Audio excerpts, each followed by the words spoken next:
Welcome to my kitchen. I'm about to make spinach pinwheels. This is Autumn. Say hi, Autumn. Hi. That's Coco barking, but she's about to go take a nap and I'm going to show you how to make the spinach pinwheels. Be right back. Welcome back. I just put Autumn down and we are ready to make our spinach pinwheels. Thanks for joining me. First things first, I'm not going to mention any label names because obviously I'm not getting paid to do this yet. So I'm not going to say what type of cheese, what type of pizza roll I'm using, anything like that. But I will share some tips with you along the way. So whenever you're cooking something, obviously you want to make sure you have a nice clean, open area that you're using. So I am on my island today. I put out all my ingredients first and I already cooked the spinach on the stove. So now I'm just going to drain it. And here is the spinach right here. Frozen spinach from the grocery store. Put it in a steamer in a pot. Then this is a strainer and it's just gonna squeeze out the liquid. 1 second. There we go. That's all set. Come to our bowl. Dump the spinach into the bowl. There we go. Now you want to add your seasonings, which is just salt and pepper because this is very cheesy.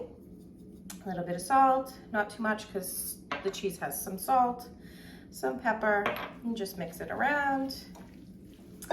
And I like to use fresh garlic, which I thought I had 2 cloves, but I guess I only have 1. Well, nope, I found it. Here it is. All you're gonna do is open it. I just like to cut it. Hopefully you can see me do this. I don't know. This is my first video, so cut me some slack. And this is just gonna be peeled garlic. This is a garlic press. It has a little attachment inside. You place the garlic inside, put the little lever down, and it's gonna do all the work for you. Right into the bowl. Scrape it off. Let's do the other one. If I lose it on the island. All right. And obviously you can use minced garlic already in the can, but I find that that doesn't give you much flavor like real fresh garlic does. All right. Again, right into there, and it's gonna do all the work for me. I'm gonna get it on the counter. Ah! Well, we'll clean that up later. All right, scrape that off. And then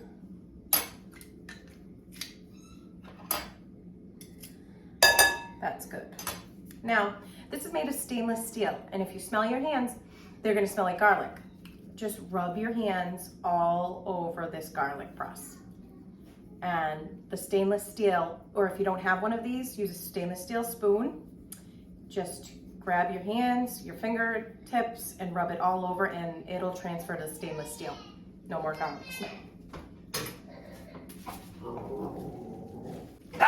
Shh. Coco's barking. Now, we have to pause that. Sorry about that. Welcome back. Having a child, you have to, make yourself available for them all the time.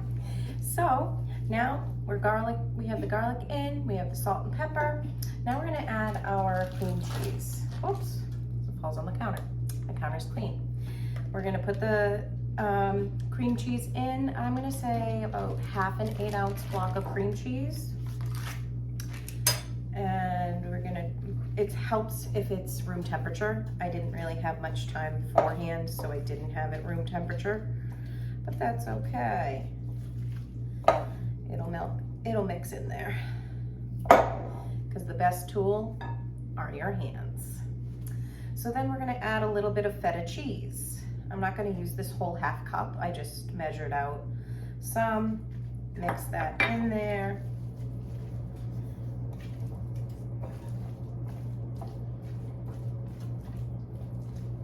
Everyone loves cheese and spinach, right? It's gonna be the best. It's gonna be so yummy. The next thing is some grated Parmesan cheese.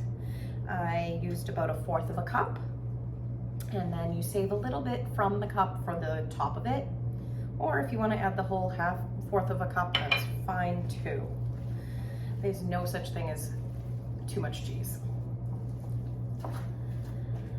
All right, getting that mixed in. Now here comes the mozzarella. Any type of mozzarella. I like to use whole milk, but if you're on a diet or you're trying to watch your weight, you can use some part skim. I am not going to measure, just dumping it in there. Okay, my dishwasher is beeping at me, telling me it's done. And so ignore that beep. There we go. So that's all mixed in there. Now I'm just going to use my hands to get all of that cream cheese mixed in.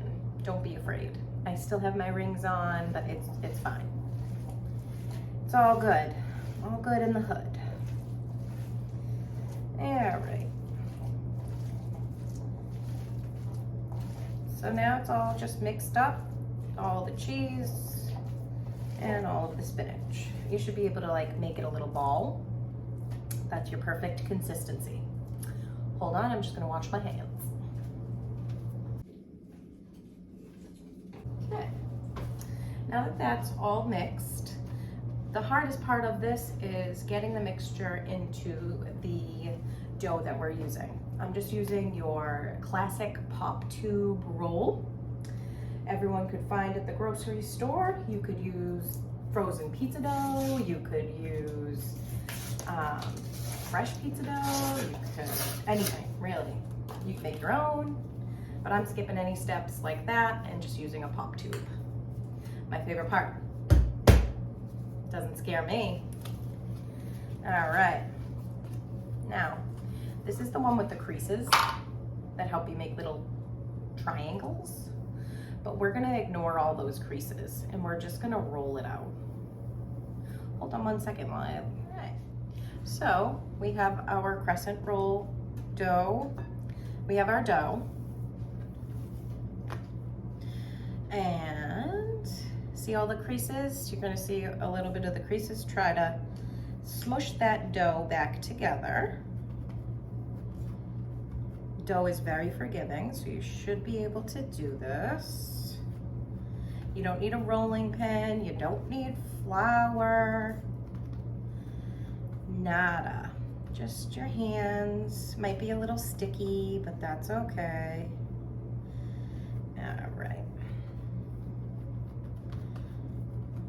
Those perforations are gone to my best of my abilities. If anything, it's a good stress reliever. There we go. All right. Now we're just going to take our mixture, the cheese mixture, and we are going to put it right in the center.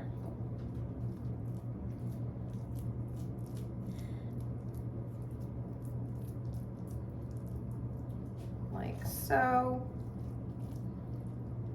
Oh, we got a big piece of feta. All right. Gonna stay away from the corners over here, just so that it doesn't overlap too much. Okay. Pause, add a little bit more.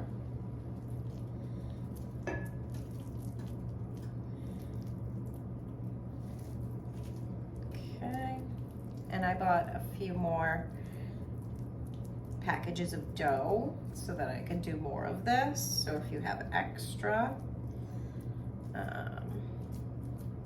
it's about 1 8-ounce package of frozen spinach. I'll also include the little recipe after I make this. Gotta wash my hands again.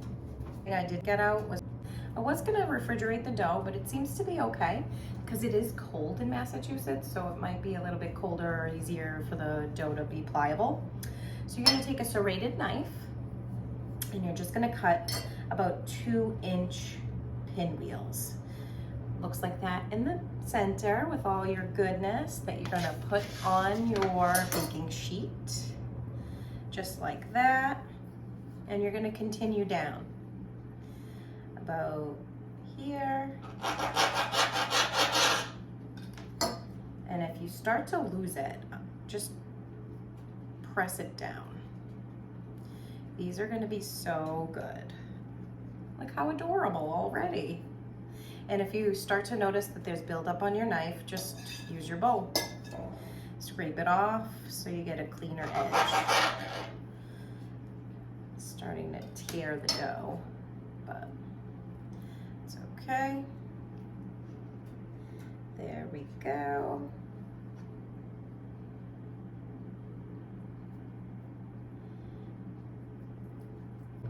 I don't really know how to zoom in yet. Okay. Now, these are beautiful pinwheels. Look at that. What I'm gonna do now is sprinkle with a little bit of Parmesan cheese. Extra Parmesan cheese, and we're just gonna go over the top with them. I actually do this twice. I do it once they're going into the oven, and then I do it again when they come out because I like cheese. Who doesn't? All right. Sprinkle, sprinkle. Sprinkle, sprinkle, sprinkle. All right, there we go. Wash my hands again.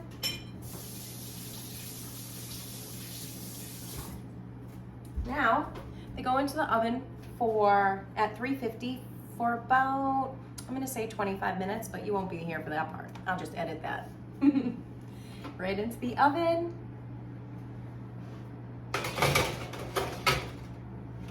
All right, see you in about 25 minutes. Maybe go paint your nails, scrub a toilet. I'm probably just gonna have a little something to eat. I don't know. See you back here. Thanks. Checking in on my baking process. They are looking yummy. See you soon. Welcome back. My pinwheels are done. They are out of the oven, and I'd love to show you. Look at those goodies. So yummy. Intact. They look good. They'll be able to be picked up.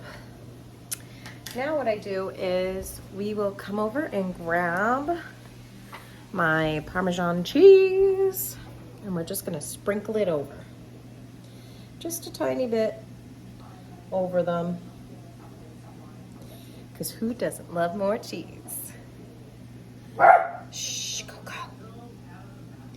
And we're making some more because I'm having friends over, and this is a popular appetizer. Super Bowl is coming up, so these will be a great appetizer for you. I hope you like them, and I'll be back for more cooking. And maybe next time you can tell me what you like. Comment on what you'd like to see me make. Okay, bye. Thanks for joining. Hit subscribe.